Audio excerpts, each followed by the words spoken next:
We are using brain imaging technology to look at the biological underpinnings of depression and suicide ideation and suicide attempt. And in addition to this, we're actually also conducting brain imaging while patients with treatment-resistant depression undergo treatment. If a patient has a decrease in their suicidal ideation that is accompanied by changes in brain activity or brain structure, this might give us information about the biology that underlies these suicidal thoughts or symptoms.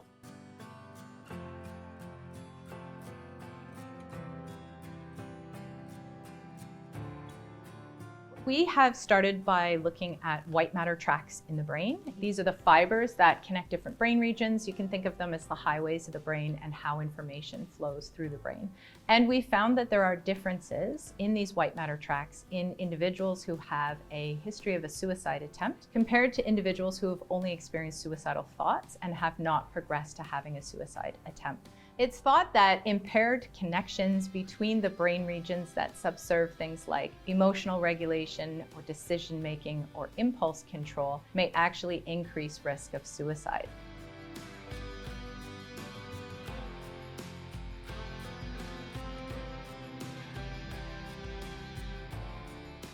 Most clinical research studies actually have a comparison group. This is a group of volunteers who participate in research who do not have a diagnosis of any mental health condition. And we have this group so that any differences or changes that we see in the group with a mental health condition, we can attribute to that mental health condition.